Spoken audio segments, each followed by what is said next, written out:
Assalamualaikum warahmatullahi wabarakatuh. Bismillahirrahmanirrahim. Dalam video kali ini, saya akan membahas tentang kelanjutan aspek hukum di dalam pembiayaan bank syariah. Nah, yang saya bahas terkait dengan aspek hukum jaminan. Nah, terdiri dari aspek hukum agunan atau jaminan dan aspek hukum penerimaan agunan. Nah, di samping terminologi jaminan, Undang-Undang Perbankan menggunakan juga istilah agunan yang diartikan sebagai jaminan tambahan yang diserahkan debitur kepada bank dalam rangka pemberian fasilitas kredit atau pembiayaan.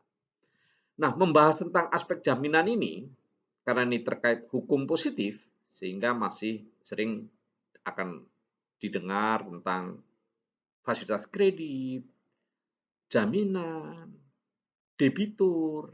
Nah, ini karena hukum positif terhadap jaminan untuk bank syariah masih mengikuti ketentuan-ketentuan perundangan yang masih berlaku. Baik, saya akan bahas tentang aspek hukum agunan. Ya, jadi kita semua sudah tahu bahwa bank ya di dalam memberikan fasilitas pembiayaan kepada nasabahnya harus dilihat aspek hukumnya terkait dengan siapa nasabah dan usahanya, kemudian agunan nasabah dan perjanjian pembiayaannya. Inilah yang kita bahas. Nah, pasal 1131 KUH Perdata menyatakan bahwa segala harta kekayaan orang berhutang, baik bergerak maupun yang tidak bergerak, yang sudah ada maupun yang akan ada, menjadi tanggungan untuk segala perikatan hutang-hutang yang dibuatnya. Nah, harta kekayaan debitur atau nasabah ya, itu terkait dengan kebendaan. Yang secara hukum definisi benda adalah tiap-tiap barang hak yang dapat dikuasai dengan hak kepemilikan ya. Jadi harta kekayaan nasabah itu berupa benda, itu adalah secara hukum benda adalah tiap barang hak yang dapat dikuasai dengan hak kepemilikan. Di mana hak kebendaan itu adalah merupakan hak absolut, adalah hak mutlak atas suatu benda, di mana hak itu memberikan kekuasaan langsung atas suatu benda dan dapat dipertahankan kepada siapapun. Berupa hak milik atau hak kebendaan di atas kebendaan orang lain seperti HGB, HGU, dan HD. Kemudian hak perorangan, itu hak relatif, adalah hak yang timbul dari perjanjian, undang-undang, dan lainnya, seperti hak yang dimiliki oleh seorang penyewa yang timbul dari perjanjian sewa-menyewa. Nah, kemudian masalah kebendaan ini dibagi menjadi beberapa ya. Yang pertama adalah benda tidak bergerak. Benda tidak bergerak itu dikarenakan sifatnya itu tidak dapat dipindahkan, seperti tanah dan segala sesuatu yang melekat di atasnya, misalnya tanaman maupun bangunan. Kemudian karena tujuannya, seperti mesin dan alat-alat yang dipakai dalam pabrik yang ditanam, sedemikian rupa pada benda yang tidak bergerak. Kemudian karena ditentukan oleh undang-undang, seperti kapal yang berukuran 20 meter kubik ke atas atau setara dengan tonnase 7, pesawat terbang atau helikopter. Kemudian bagaimana peralihan dan pembebanannya? Harus dengan prosedur hukum khusus, yaitu dilakukan secara terang di hadapan pejabat umum yang berwenang dan memenuhi asas publisitas, didaftarkan dalam daftar khusus untuk itu. Kemudian yang berikutnya adalah benda bergerak. Kalau dilihat dari karena sifatnya, yaitu benda-benda yang dapat dipindahkan baik berwujud maupun tidak berwujud. Kalau karena undang-undang, seperti kapal di bawah 20 meter kubik dan pesawat terbang yang tidak terdaftar. Kemudian bangunan di atas tanah orang lain. Nah, bagaimana peralihan benda bergerak? Pada dasarnya tidak memerlukan prosedur khusus sebagaimana benda tidak bergerak. Untuk peralihan benda bergerak tertentu seperti kendaraan bermotor, di samping adanya peralihan penguasaan, terdapat juga kewajiban melakukan registrasi pada instansi pendaftaran kendaraan bermotor atau Samsat. Nah, ini adalah benda-benda yang tidak dapat dijadikan jaminan pembiayaan. Yang pertama adalah benda wakaf. Ya. Ini ada Undang-Undang Nomor 41 Tahun 2004 tanggal 27 Oktober tentang wakaf. Ini tidak diperkenankan ya untuk dijadikan jaminan. Kemudian benda sitaan dalam perkara perdata atau pidana, ini juga tidak diperkenankan. Ini Statsbrat tahun 1941 nomor 44, ini tidak diperkenankan untuk dijadikan jaminan. Kemudian benda milik negara atau daerah, ini juga tidak diperkenankan sesuai Undang-Undang Nomor 1 Tahun 2004 tentang perbendaharaan negara. Ini adalah tidak diperkenankan untuk dijadikan jaminan. Kemudian benda milik perusahaan pembiayaan dana pensiun ya. Dalam hal bank memberikan kredit, maka yang dapat dijadikan agunan adalah surat sanggup bayar atau promissory note yang diterbitkan perusahaan pembiayaan yang bersangkutan. Dana pensiun bahkan dilarang untuk mengajukan pinjaman kepada pihak lain. Ya, ini peraturannya peraturan Menkeu Undang-Undang Nomor 11 tahun tentang dana pensiun. Kemudian benda milik yayasan juga tidak diperkenankan sesuai Undang-Undang Yayasan Nomor 16 tahun 2001. Sedangkan jika dia berguna untuk kepentingan pinjaman yayasan tetap berlaku apabila penjaminan dilakukan oleh kepentingan hutang pihak lain ya. Jadi benda milik yayasan tidak dibolehkan menjadi jaminan hutang pihak lain. Tapi kalau untuk kepentingan yayasan masih diperbolehkan. Kemudian hak atas manfaat pensiun juga tidak diperkenankan. Ini Undang-Undang Nomor 11 tahun 92 tentang dana pensiun. Kemudian tanah ulayat, ya ini juga tidak diperkenankan. Nah, yang kedua adalah aspek hukum penerimaan agunan. Ya, kita harus tahu dulu apa sih jaminan kredit atau pembiayaan. Kalau menurut ilmu hukum, jaminan kredit adalah suatu kebendaan maupun orang atau bortoh yang diberikan oleh nasabah atau pihak ketiga untuk menjadi tanggungan pelunasan hutang nasabah. Sedangkan kalau menurut Undang-Undang Perbankan, jaminan kredit adalah keyakinan bank atas kemampuan dan kesanggupan calon debitur untuk melunasi kewajibannya, di mana keyakinan tersebut diperoleh melalui penilaian seksama terhadap 5C ya. Ini karakter atau watak, kemampuan, modal, agunan, dan prospek usaha. Nah, kemudian kita membahas tentang lembaga jaminan kebendaan. Ya. Yang pertama adalah gadai.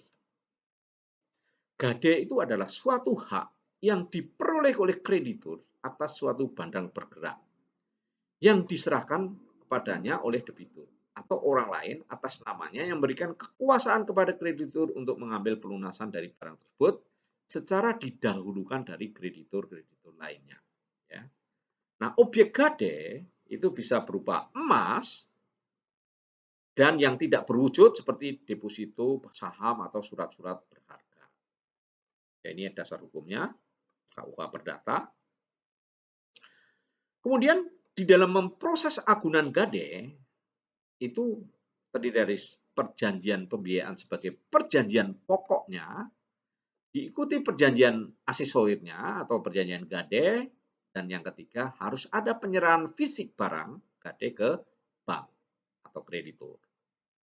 Kemudian eksekusi agunannya bagaimana? Melalui parate eksekusi. Yaitu eksekusi agunan dilakukan sendiri oleh kreditur berdasarkan kuasa dari pemilik agunan dengan mengajukan permohonan lelang ke KPK-NL.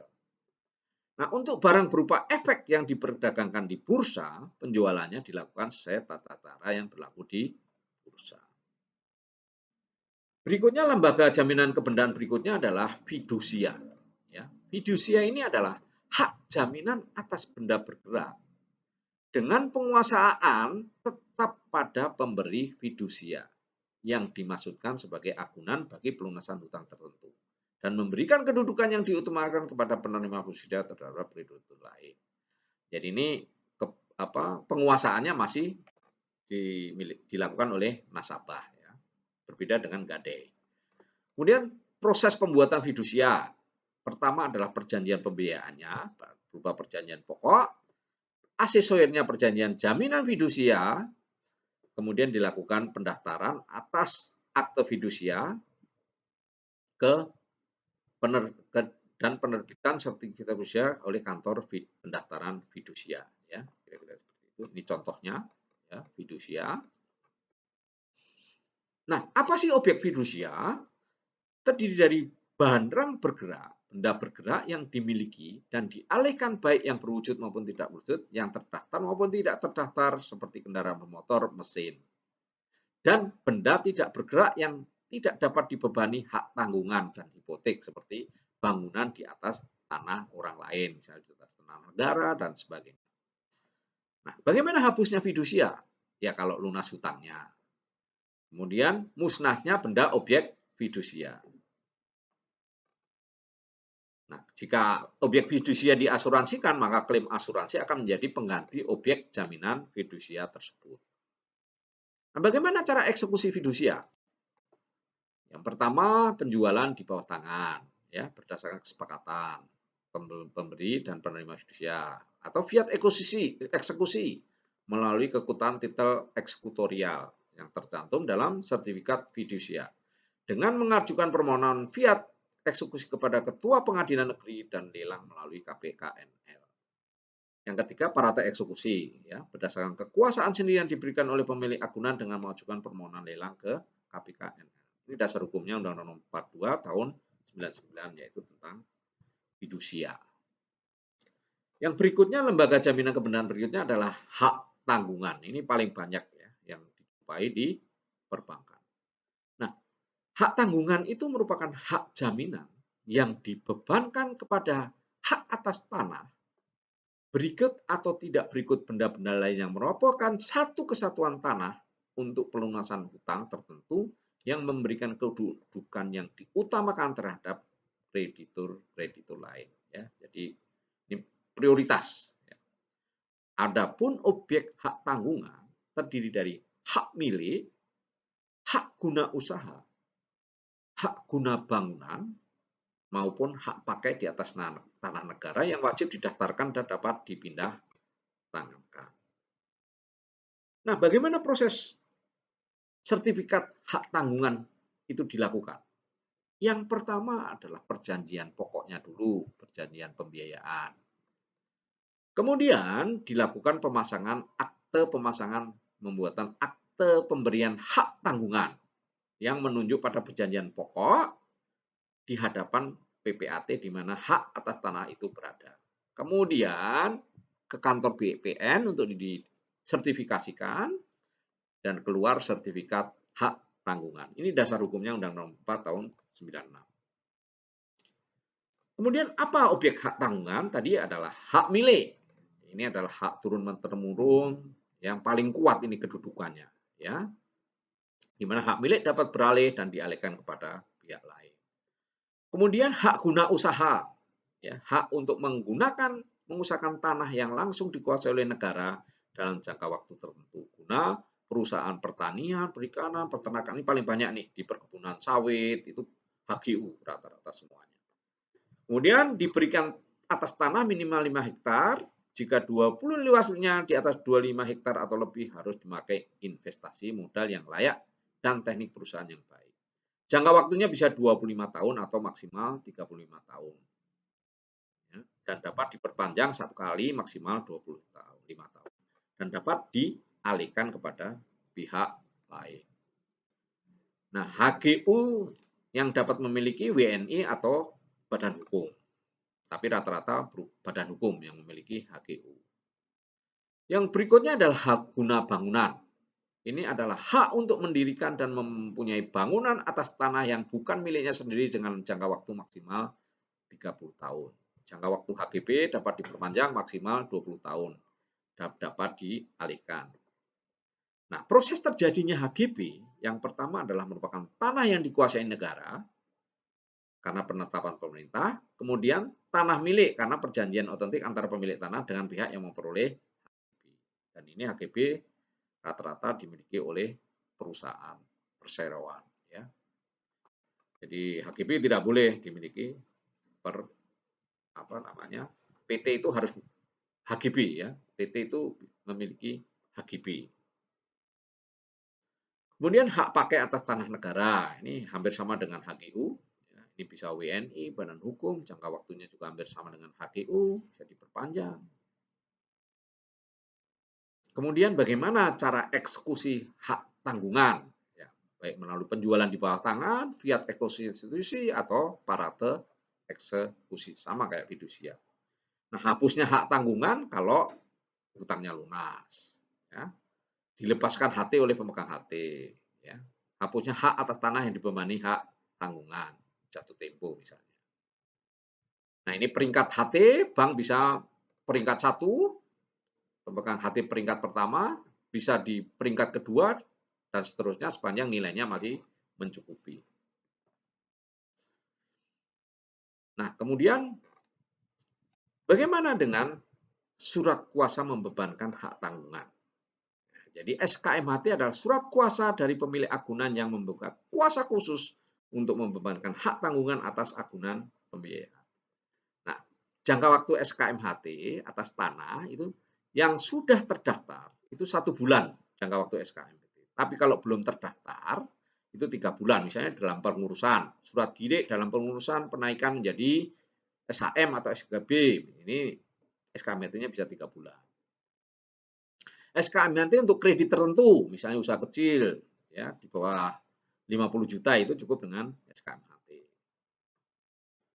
Nah, SKMHT itu berakhir kalau perjanjian pokoknya telah berakhir atau jangka waktunya telah jatuh tempo. Nah, bagaimana syarat formilnya? Ya dibuat di notaris atau akte PPAT dan diberikan langsung oleh pemberi hak tanggungan. Ya, syarat materialnya tidak memuat kuasa untuk melakukan perbuatan lain selain membebankan hak tanggungan dan tidak memuat kuasa substitusi atau penggantian penerima kuasa. Itu tidak diperkenankan di SKMHT. Kemudian pembebanan hak tanggungan ya wajib dilakukan sendiri oleh pemilik agunan dengan cara menandatangani akte pemberian hak tanggungan kecuali benar-benar diperkenankan menggunakan SKMHT. Nah, alasan SKMHT karena agunan masih dalam proses sertifikasi atau sertifikat agunan masih dalam proses balik nama. Kemudian hipotek. Ya, hipotek ini adalah hak jaminan yang dibebankan pada benda yang tidak bergerak untuk pelunasan hutang tertentu yang memberikan kedudukan yang diutamakan terhadap kreditur-kreditur lain. Ini objek hipotek itu kapal, ya, isi kotor 20 metrik ton, metrik kubic ke atas atau setara dengan tonnase 7, GT7. Pesawat terbang, helikopter ini objeknya adalah hipotek. Ya. Prosesnya sama, perjanjian kredit, akte hipotek dan didaftarkan. Kalau akte hipotek dalam daftar balik nama kapal. Kalau objek hipotek berupa pesawat terbang, perjanjian kredit, akte hipotek, pendaftaran hipotek dalam daftar balik nama pesawat terbang. Kira-kira seperti itu ya. Eksekusinya sama, penjualan di bawah mana, fiat eksekusi atau parate eksekusi. Hapusnya kalau lunas. Nah, ada juga lembaga jaminan kebenaran itu berupa resi gudang. Ya. Resi gudang ini adalah dokumen bukti kepemilikan atas barang yang disimpan di gudang yang diterbitkan oleh pengelola gudang, di mana hak jaminan atas resi gudang adalah hak jaminan yang diberikan kepada resi gudang untuk pelunasan suatu hutang yang memberikan kedudukan utama bagi penerima hak jaminan terhadap kreditor lain. Jadi objeknya setiap benda bergerak yang dapat disimpan dalam jangka waktu tertentu dan diperdagangkan secara umum dan disimpan dalam gudang. Sama perjanjian pengakuan hutang, perjanjian pokok, pembuatan akte resi gudang, dan pemberitahuan ada penjaminan resi gudang ke pusat registrasi dan pengelolaan gudang. Ya. Eksekusinya melalui lelang umum atau penjualan langsung tanpa memerlukan penetapan pengadilan. Cukup pemberitahuan kepada pemberi jaminan. Hapusnya kalau hutang pokoknya sudah lunas. Nah, kemudian jaminan pribadi atau bortok itu merupakan suatu persetujuan di mana pihak ketiga guna kepentingan kreditur untuk mengikatkan diri memenuhi perikatan si debitur, manakala si debitur tidak memenuhi kewajibannya. Objek penanggungannya adalah orang atau badan hukum. Penilaiannya pada bonaviditas tidak semata dilihat dari harta kekayaannya, tapi dari reputasi dalam masyarakat dan lingkungan mitra bisnisnya. Prosesnya ya ada perjanjian kredit dulu atau perjanjian pokok, baru ada perjanjian personal atau corporate garanti yang menunjuk perjanjian pokoknya. Jadi ini bisa bortok itu bisa personal garanti atau corporate garanti. Eksekusinya, bank tidak mempunyai upaya paksa terhadap si penanggung. Jika penanggung tidak bersedia sukarela melaksanakan kewajibannya, maka bank dapat mengajukan gugatan perdata ke pengadilan negeri atau pailit melalui pengadilan niaga. Hapusnya ya kalau udah lunas. Nah, kemudian yang terakhir adalah sesi. Ya. Ini bukan lembaga pengikat agunan sesi itu ya. Sesi ini hanya merupakan sarana pemindahan atau pengalihan piutang atas nama dan kebendaan tidak bertubuh lainnya. Ini pasal 13 KUH Perdata. Objek sesi itu berupa piutang ya atas nama seperti deposito atau dan sebagainya. Kebendaan tidak bertubuh seperti saham, piutang dan obligasi. Yang rata-rata disesikan adalah piutang. Ya. Pembuatan sesinya dibuat secara tertulis dalam bentuk akta notaris atau akta di bawah tangan, diberitakan secara resmi secara tertulis oleh pihak yang. Jadi ini sekali lagi bukan merupakan jaminan, ini merupakan pengalihan piutang aja. Jadi bisa aja misalnya suatu tagihan macet dibeli, disesikan, dipindahkan atau dialihkan, bisa. Atau yang masih lancar disesikan, factoringkan, itu bisa. Secara demikian pembahasan tentang masalah aspek jaminan di dalam pemberian fasilitas pembiayaan di bank syariah. Terima kasih. Wabillahi taufik wal hidayah. Wassalamualaikum warahmatullahi wabarakatuh. Jangan lupa subscribe, like, atau